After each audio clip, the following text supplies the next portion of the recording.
Hello po at maligayang pagbabalik. Narito po ang compilation videos na mula sa Betrayal Stories playlist na sana po ay magustuhan po ninyo. Maraming salamat po! Unang video. Lumaki ako sa isang malaking pamilya. Mayroon akong 5 mga kapatid at mapagmahal na mga magulang. At nakagawian namin na kahit anong mangyari ay magkakasama kaming kakain ng hapunan araw-araw. Tulong-tulong kami sa pagluluto at maging sa paghugas ng mga platong pinagkainan namin. Pero ang pinakapaborito kong gawin namin tuwing kami ay nagsasalo-salo ay ang kwentuhan naming pamilya tungkol sa mga nangyari sa amin noong araw na iyon at mga plano naming gagawin para bukas o sa hinaharap. Nung nagsimula na akong makipag-date, sinikap kong humanap ng isang lalaki na may labis na pagpapahalaga at pagmamahal sa kanyang pamilya, kagaya ng nakagisnan ko. At maswerte ako dahil natagpuan ko ang hinahanap ko. Pagkatapos ko mag-aral ay nakahanap ako ng trabaho sa isang corporate office bilang isang accountant at nakilala ko ang asawa ko sa parehong kumpanyang pinasukan ko. Siya ang pinakamabait at pinakamaginoong lalaking nakasalamuha ko. Naalala ko noon nung may nakatambak na sandamakmak na papeles sa mesa ko, ay nilapitan niya ako at binigyan niya ako ng kape. Bukod doon, palagi din niya ako tinatanong kung anong maaari niyang maitulong sa akin. At nung niyaya niya ako makipag-date, syempre ay pumayag ako. Nagsimula na kaming mag-date at may isang bagay akong naalala na tumatak sa isip ko. Yun ay ang napakamaasikaso niya sa akin. Nung minsan natapunan ako ng kape sa damit ko, ay tumayo agad siya at pinunasan ng basa ang aking damit. Nagpaalam siyang umalis saglit at pagkabalik niya ay may bitbit na siyang bagong damit para sa akin. Nagulat ako dahil sa pelikula ko lang napapanood ang mga ganong eksena. Binilhan daw niya ako ng bagong pantalon dahil medyo malamig sa cafe at ayaw niya akong malamigan at baka daw ako ay magkasakit. Isa lang yon sa mga mabubuting bagay na ginawa niya sa akin. Sa katunayan, asawa ko na siya ngayon. Napaka-family-oriented niyang tao nung unang taon namin bilang mag-asawa. Sobra ang pagpapahalaga niya sa pamilya, kaya lang nagsimula nang gumulo ang buhay namin nung sumunod na taon. Nag-resign ako sa trabaho nung pagkatapos ng kasal namin dahil gusto kong pagtuunan ng pansin ang pag-aalaga sa aking pamilya. At isa pa, nakabili kami ng bahay at dahil hindi ito bago, ay kinakailangan itong i-renovate. Mahilig ako sa arts kaya gusto kong maging hands-on sa pagdidesign ng bahay namin. Iyon din ang panahon, nagsimula na siya na hating gabi umuwi at ang palagi niyang dahilan ay sobrang dami ng kanyang ginagawa sa trabaho. Dahil alam ko kung anong klaseng trabaho ang mayroon siya at may tiwala ako sa kanya, kaya naman hindi ko iyon pinagdudahan. Kaya lang nung mas dumalas na, doon na ako nagsimulang magduda. Pero hindi ko gustong kumprontahin o kaya'y sundan siya sa trabaho dahil natatakot ako sa maari kong makita. Kung mayroon man siyang kalandian ay panandalian lamang ito at alam ko naman na sa huli ay sa akin pa rin siya babalik. Isang araw, hindi ko inaasahan na ako ay mabubuntis. Sobrang saya naman niya nung nalaman niya na magkakaanak na kami ng babae. Naging maalaga naman siya sa buong pagbubuntis ko. At nung ipinanganak ko na ang anak namin, tinutulungan niya ako sa pagpapaligo, pagpapalit ng diaper, at maging sa paghahanda ng pagkain ng baby. Napakabuting ama niya sa anak namin. Hanggang sa biniyayaan ulit kami ng ikalawang supling. Naisip ko kung naging maayos siya sa unang anak namin, malamang ay magiging maalaga din siya sa pangalawa. Lalaki ang ikalawa naming anak at sobrang saya niya din. Naging normal ang buhay namin noon, pero nung 4 na taon na ang aming bunso, nagsimula na naman siya sa pagiging kahina-hinala. Naisip ko na bago pa tuluyang malayo ng landas ang aking asawa, ay dapat ko na itong pigilan at kausapin siya tungkol dito. Tinanong ko kung meron ba akong pwedeng maitulong dahil alam kong sobrang dami ng kanyang trabaho Pero mukhang nahiya siya nung pagkasabi ko na yon. Humingi siya ng tawad sa akin dahil medyo busy daw siya. Ilang buwan kaming naging okay, pero gano'n na naman siyang muli. Kinausap ko siyang muli at sinabi niyang magbabawas na daw siya ng oras sa trabaho nang makasama at makabanding niya ang mga anak namin. Iminungkahi niya na lumabas at magbanding sila ng aming bunsong anak na lalaki. Nagpupunta sila sa mall o park, bumibili ng laruan at kumakain sa mga fast food chain. Bumalik ulit siya sa dati, kagaya nung nagustuhan ko siya noon. Kaya sobrang saya at napanatag ako. Pero hindi nagtagal ang saya ko dahil ilang buwan lang ang nakakalipas, nakatanggap ako ng isang tawag galing sa pulis. Hanggang ngayon, sa tuwing naalala ko ito, ay sadyang napakamalupit ng tadhana at hindi ko pa rin matanggap at hindi ako makapaniwala sa natanggap kong balita. Naaksidente ang aking mag-ama, nagkaroon ng banggaan at sa kasamaang palad ay namatay ang aking anak na lalaking maglilimang taong gulang. At yung asawa ko naman ay kinailangang putulan na mga binti. Bukod sa pagpanaw ng bunso kong lalaki, mayroon pang isang balita na hindi ko inaasahan. At ang masakla pa dito ay natuklasan kong may kasamang isang babae sa kotse nila. Nagtamo ang babae ng malaking hiwa sa muka dahil sa nawasak na windshield na tumama sa kanyang muka. Yung babaeng iyon ay ang malanding kabit ng asawa ko. Nung mga oras na umaalis sila ng bunso kong anak para magbanding, ay iyon din ang oras na nagkikita sila ng kabit niya. Hanggang ngayon ay isinusumpa ko ang aking asawa at kabit niya. Nang dahil sa kawalang hiyaan nilang dalawa, ay nawala ang pinakamamahal kong anak na lalaki. Laking pagsisisi ko din dahil nung minsan ay sinabi ng anak ko na ayaw niyang sumama sa daddy niya nung minsang aalis sila. Dapat ay nakaramdam na ako na may ibang ginagawa ang asawa ko at dapat ay nagduda na ako. Walang araw at gabi na sinisisi ko ang aking sarili dahil sa tiwalang ibinigay ko sa asawa ko. Hanggang ngayon, hindi ako makakain at hindi rin ako makatulog. Madalas kong niisip na kung sana ay. Matapos ang libing ng anak ko, binisita ko ang asawa ko sa ospital. Umiiyak siya habang humihingi ng tawad sa akin. Subalit, labis na puot at suklam ang nararamdaman ko at hindi ko siya kayang patawarin. Para akong sinasaksak sa dibdib ng paulit-ulit kapag nakikita ko siya.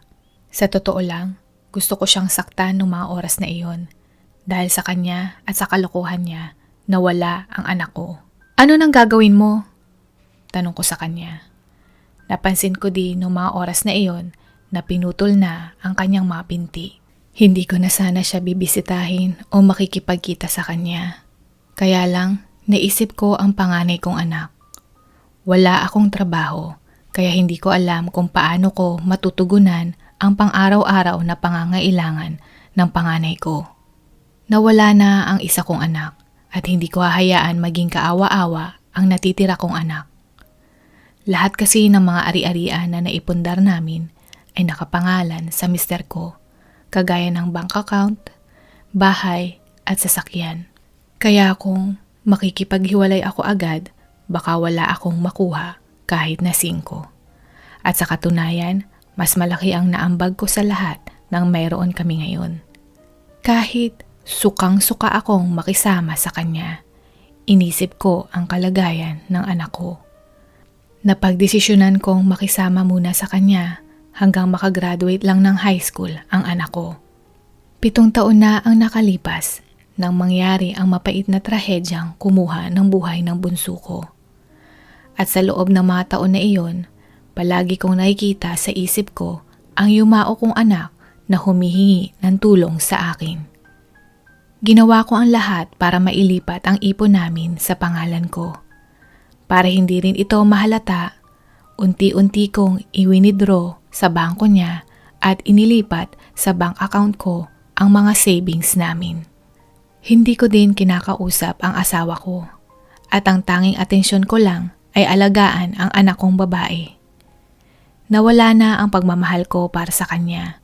Bagkus, tanging galit ang nangingibabaw sa puso ko dahil sa ginawa niya.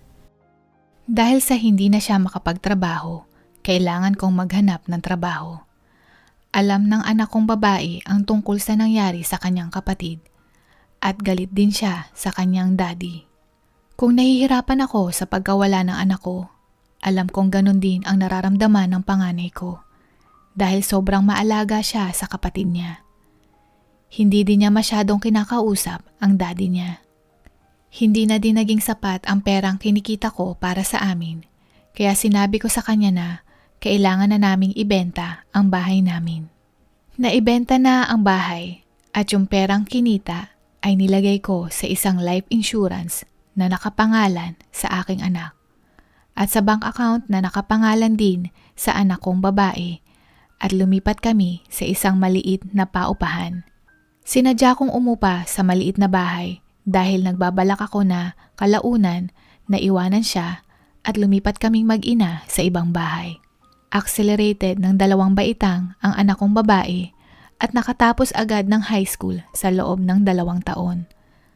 At tinupad ko ang ipinangako ko sa anak ko na hihiwalay kami sa daddy niya. Nung nakita ng asawa ko ang mga bagahe namin ng anak ko, ay nagulat siya at nagtanong kung anong gagawin namin. Galit na galit siya nung sinabi namin na iiwanan na namin siya. Madami siyang tanong gaya ng paano daw siya mabubuhay ngayon at sino ang mag-aalaga sa kanya. Sumagot ako at sinabi na hindi ko na problema iyon at bahala na siya sa buhay niya. Habang nag-aasikaso na ako para makaalis na kami ng anak ko, napaisip ako. Paano ko nga ba nakayanan na makasama ang taong dahilan ng pagkamatay ng anak ko? At paano niya nakayanan na mabuhay ng mahabang taon na parang walang pagsisisi sa kanyang parte? Kung alam lang niya kung gaano kahirap sa akin ang makasama siya pagkatapos ng nangyari sa anak ko. Wala na akong pakialam sa'yo. Iyan ang sinabi ko sa kanya. Paano na ako? Hindi kayo maaaring umalis. Hindi ko kayo hahayaang gawin ito sa akin. Pasigaw niyang pagbanta sa akin. Magtrabaho ka para kumita ka ng pera at kung kinakailangan mong mamalimos, edi gawin mo. Pasalamat ka dahil hindi ako nagsampan ng kaso at wala ka sa kulungan ngayon. Sarkastiko kong sagot sa kanya. Pinagmumura niya ako sa harap ng anak naming babae pero hindi na ako sumagot ng kahit ano. Kinuha ko na lamang ang aking anak at binitbit ang mga gamit at umalis na kaming mag-ina. Sa ngayon ay naka-legal separation kami ng dati kong asawa. Sinadya kong hindi mag-file ng annulment dahil sa oras na magkaroon siya ng ibang karelasyon, sisiguraduhin kong sa kulungan ang bagsak niya. Habang buhay kong sisingilin ang lalaki na iyon sa kasalanang ginawa niya. Sa tuwing naalala ko ang lalaking iyon ay bumabalik yung sakit na nararamdaman ko na mahigit ng 7 taon ang nakalipas. Sobrang nangungulila pa rin ako sa pagkawala ng bunso kong anak. Sa kabila ng lahat ng nangyari sa aming mag-ina, kinailangan ko pa rin tibayan ang loob ko, hindi para sa sarili ko, kundi para sa anak kong babae. Nawala na ako ng anak at gagawin ko ang lahat para maalagaan ng mabuti ang isa ko pang anak. Mahirap, pero sa tuwing nakikita ko ang mga mata ng anak ko, ay nagkakaroon muli ako ng pag-asa na magiging maayos ang lahat. Pangalawang video. Siguro, marahil, madami sa inyo ang kaiinisan o mumurahin ako at sasabihin nyo na ako ang pinakamasamang tao dito sa mundo kapag narinig nyo na ang aking kwento. Pero higit pa sa mga panghuhusga, mas kailangan ko po ng payo nyo. Sana po ay pakinggan nyo ang aking kwento. Isa po akong babae. Hindi ako empleyado, pero meron naman akong ilang maliit na negosyo tulad ng maliit na coffee shop, bakery at computer shop. Sinusubaybayan ko araw-araw para masigurado na maayos ang takbo ng lahat at kapag gabi naman, kinokolekta ko ang mga kinita namin at saka ko ito nilalagay sa bangko. Ganoon ang kadalasang takbo ng araw ko dahil na rin siguro sa asawa kong may kaya. Ayaw niya na magtrabaho ako kaya naisipan niyang ipagpatayo ako ng negosyo para naman may pagkakitaan at pagkaabalahan ako. Isa rin akong ina sa 2 malulusog na bata. Mahal ko ang aking asawa at mga anak. Mas matanda po siya sa akin ng 15 taon. Pero kung titingnan mo ang kanyang itsura, tila ba ay 20 taon ang tanda niya. Sa sobrang abala niya sa pagtatrabaho ng mabuti, ay tila ba napapabayaan na niya ang kanyang sarili. Wala din siyang pakialam sa kanyang pananamit. Kaya kapag lumalabas kami, palagi kaming napagkakamalang mag-ama. Hindi ko naman sila masisi, pero hindi ko iyon iniintindi dahil mahal ko ang asawa ko kahit ano pa man ang kanyang panglabas na anyo. Bukod sa mapagmahal siya sa amin, pati na sa mga anak niya, ay itinuturing din niya ako na parang isang reyna. Magmula nung una kaming nagkita, handa kong gawin ang lahat para sa asawa ko at alam kong ganun din siya sa akin. Sa isang cafe, napaka-importante na magkaroon ako ng mga tauhan na may mukhang kaaya-aya, mapababae man o lalaki. Ito po ay dahil madami kaming customer ang bumabalik-balik sa amin dahil sa nagugustuhan nila hindi lang ang aming mga produkto, pati na rin ang serbisyo ng aming mga tauhan. Hindi naman po sa nagyayabang, pero maganda po ako. Inaalagaan ko ang aking sarili at madalas nagpapaderma para hindi kaagad lumitaw ang kulubot sa aking muka. Sa tuwing pumupunta ako ng coffee shop ay nandoon ako palagi sa may harapan nang sa ganon ay bumati at manghikayat ng mga customer na pumasok sa aming shop. Dahil din sa may kalidad ang aming mga produkto ay dumadami ang mga suki namin at hindi ko maiwasan na ang aking anyo rin ay may kinalaman sa mga paghikayat sa aking mga mamimili. Hindi ko maiwasang makaramdam na para akong biglang bumabata at nagiging isang dalaga kahit na nasa 40 na ang edad ko at mayroong 2 anak. Ilang buwan ang nakalipas, may isang lalaki na mas bata sa akin ang dumating sa aming coffee shop at napakagwapo nito. Akala ko nga nung una ay isa siyang artista o model. Nasa counter area ako noon at nung pumasok siya, halos lahat ng customer at tauhan ko ay nakatingin sa kanya. Napakalakas ng dating ng kanyang karisma na talaga namang ka. Umorder siya ng isang hot Americano na starstruck ako at hindi ako nakapagsalita ng maayos. Mas lalong gwapo siya tingnan sa malapitan. Pagkatapos niyang umorder ay umupo siya sa mesa at nagbukas siya ng kanyang laptop. Sa katunayan, bago siya dumating ay bala kong umalis ng cafe ng maaga para bisitahin ang iba ko pang shop. Ngunit nung makita ko siya ay nagbago bigla ang aking isip. Nanatili ako hanggang sa umalis ang lalaki. Alam kong para akong pero hindi ko mapigilan ang aking sarili at para ba akong nagayuma. Simula noon, halos araw-araw na siyang pumupunta sa coffee shop at syempre, araw-araw na din akong nagbabantay. Isang gabi, napauwi na sana ako at papunta sa sasakyan ko nang may narinig akong isang boses ng lalaki na tumawag sa akin. "Ma'am?" Lumingon ako para malaman kung sino iyon at nakita ko yung gwapong lalaki. Nagpakilala siya sa akin at tinanong niya kung maaari daw ba niya akong ilibre ng hapunan. Inamin niya na kaya siya pumupunta ng madalas sa coffee shop dahil gusto niya akong makita. Ilang beses na daw niya sinubukan na kausapin ako ng pribado pero hindi daw siya makahanap ng tiyempo. Hindi daw ako mawala sa kanyang isipan. Alam kong mali dahil may asawa na ako, pero bakit tila ba ay kinikilig at naglalagablab ang emosyon ko nung sinabi niya iyon. Hindi ko alam kung anong pumasok sa akin nang sinagot ko siya na kung maaari ay sa susunod na linggo na lang dahil madami akong ginagawa. Bago kami tuluyang magpaalam sa isa't isa ay nagpalitan kami ng cellphone number. Nung gabing iyon, para akong baliw na minuminutong tumitingin sa cellphone at naghihintay ng text niya. Para akong bumalik sa pagkadalaga. Isang linggo ko siyang inabangan na dumating sa shop pero hindi siya dumating. Sobrang lungkot at dismaya ang naramdaman ko. Hanggang sa nakatanggap ako ng tawag at galing sa napakagwapong lalaki at niyayaya niya akong kumain. Sa isip-isip ko, dinner lang naman, wala namang masama. Kaya sumagot ako ng, oo, kumain kami sa restaurant na may live band, napaka-romantic ng dating ng lugar at halos lahat ng nandoon ay magkasintahan. Nagkayayaan din kaming uminom na dalawa at dahil hindi ako mahilig uminom, ay naramdaman ko kaagad ang epekto ng alak sa aking katawan.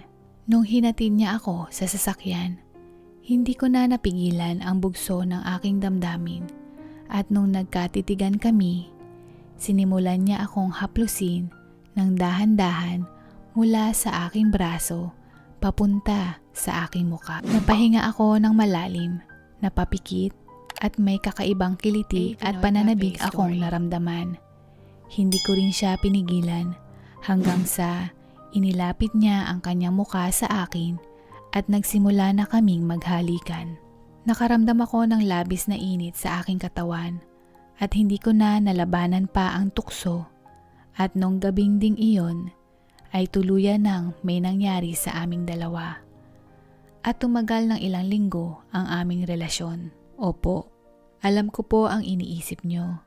Napakahaliparot kong babae para pumatol sa ibang lalaki. Subalit hindi ko napigilan ang bugso ng damdamin at ang pagkasabi ko na matagal ko nang hindi naramdaman. Mahal ko ang aking asawa, ngunit unti-unti na rin akong napapamahal sa lalaking ito dahil sa natutugunan niya ang gusto ko.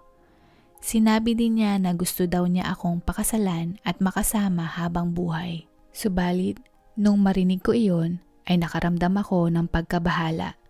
Natakot ako bigla dahil naisip ko paano kapag natuklasan ng asawa ko ang kabit ko. Masisira ang buhay ko. Kaya naman tinapat ko siya na hindi ko siya gustong pakasalan. Ayaw ko nang makita pa siyang muli at hindi ako seryoso sa kanya. Ilang beses niya akong sinubukang kumbinsihin na huwag makipaghiwalay pero kailangan ko nang itigil ang kahibangan kong ito. Nakokonsensya na din ako dahil napakabuti ng asawa ko sa akin. Binilhan ko siya ng isang relo bilang regalo bago ako magpaalam at nakita kong umiyak siya at natouch ako. Naisip ko na ganun niya siguro ako kamahal at nagtalik kaming muli sa huling pagkakataon. Pagkatapos noon ay nanumbalik na ako sa nakagawian kong buhay. Pilit kong ginagawang abala ang aking sarili at itinuon ang oras sa pamilya at negosyo ko. Hindi na rin siya bumalik sa coffee shop, ngunit makaraan ng isang buwan ay bigla siyang tumawag. Hindi daw niya talaga ako makalimutan at nakikipagbalikan siya sa akin. Nung narinig ko ang boses niya, tinaasan ako ng balahibo at bigla akong nasabik na makita at makasama siya. Akala ko tuluyan ko na siyang nakalimutan, ngunit hindi pala. Gayunpaman, sinabi ko sa kanya na hindi na kami maaaring magkita pa. Tinutuldukan ko na ang aming di malilimutan at maikli naming relasyon. At noong mga sumunod na araw, lagi akong nakakatanggap ng text mula sa kanya. Ilang beses akong nagtatangkang i-text siya, subalit hindi ko ito itinutuloy. Pakiramdam ko ay malapit na akong mabaliw sa kakaisip sa kanya. Dahil sa tuwing napapapikit ako, nakikita ko ang mukha niya at ang alaala naming dalawa. Sa kabilang banda, inuusik ako ng matinding konsensya sa tuwing nakikita ko ang mga anak ko. Wala akong ibang masabihan at mahinga ng payo tungkol dito dahil alam kong walang makakaintindi sa akin. Ako na siguro ang pinakamasamang asawa at walang kwentang ina. At alam kong isang malaking kasalanan ang ginawa ko, pero hindi ko mapigilan ang sarili ko. Humihingi po ako ng payo. Ano pong gagawin ko? PS o pahabol sulat. 4 na buwan na ang nakakalipas nung huling sumulat ako sa inyo at napakadaming nangyari nung panahon na iyon. Natuklasan po ng asawa ko ang tungkol sa kabit ko at pinalayas niya ako. Nakatira ako ngayon sa mga magulang ko at hindi na ako ang nagmamay-ari ng mga negosyo namin. Lahat ng bank accounts, credit cards, ari-arian na binigay sa akin ay binawi na ng asawa ko. At 2 beses sa isang linggo ko lang maaring makita ang mga anak ko dahil yon ang pahintulot na ibinigay niya sa akin. Ganito po ang nangyari. Nung mga araw na nakakatanggap ako ng text sa lalaking iyon at hindi ako nagre-reply sa kadahilanang gusto ko na talagang tuldukan ang aming relasyon. Ang lalaking iyon ay nabaliw at hindi na siya nakatiis at biglang sumulpot sa coffee shop nang walang abiso at nagkataon na wala ako sa shop. Dumating siya sa cafe ng lasing at hinahanap ako at pinagsisigawang hindi niya kayang mabuhay nang wala ako. Hindi maintindihan ng mga empleyado ko ang sinasabi ng lalaki at sinabi nila na may asawa at anak na ako. Pilit iginigiit ng lalaki na sinabi ko daw na dalaga ako at ilang gabi kaming magkasama. At wala daw ako ni minsang binanggit na ako ay kasal na. Sinisigawan niya ang mga empleyado ko at akala niya ay nagsisinungaling ang mga ito para umalis na siya sa shop. Sinubukan akong tawagan ng mga empleyado ko pero hindi ako sumasagot dahil abala ako noong mga oras na iyon. Kaya naisip nilang tawagan ang asawa ko at doon sila nagkita. Humingi ng pasensya ang lalaki sa mister ko dahil hindi daw niya alam na may asawa daw ako. Naintindihan naman ng asawa ko ito at sinabing ang buong may kasalanan ay ako. Galit na galit ang asawa ko sa akin at sinabing lumayas na daw ako bago pa siya makagawa ng bagay na pagsisisihan niya. Lumuhod at humingi ako ng tawad at umalis ako ng tahimik dahil aminado ako na nagkasala ako. Hanggang ngayon ay nagsisisi ako sa ginawa ko. Gusto kong bumalik sa nakaraan para ituwid ang aking pagkakamali. Sana umalis na lang ako nung unang araw ng pagpunta niya sa coffee shop. Sana hindi ko binigay ang cellphone number ko. Sana hindi ko na lang siya pinansin. At sana ay hindi ako nagpatukso. At higit sa lahat, hindi ko sana ipinagpalit at binaliwala ang pagmamahal ng asawa ko. At pinahalagahan ang pinagsamahan namin ng madaming taon para sa panandaliang ligaya. Nakalimutan ko na hindi lang ako isang babae, kundi isa akong may bahay at ina. Sa ngayon, pinagbabayaran ko ang mga kasalanan at kataksilan na nagawa ko sa mister ko at sa mga anak ko. Pati mga magulang ko ay galit din sa aking ginawa. Nawalan din ako ng kaibigan at kasalukuyang nagtatrabaho dahil ang buhay rin ako noon ay nawala na parang bula. Hiwalay pa rin kami, ngunit ramdam ko na mahal pa din ako ng aking asawa at umaasa ako na balang araw ay mapatawad at matanggap niya akong muli para na din sa kapakanan ng aming mga anak. Dito na po nagtatapos at sana po ay nagustuhan po ninyo ang mga kwentong ito. Hanggang sa muli, paalam at God bless po!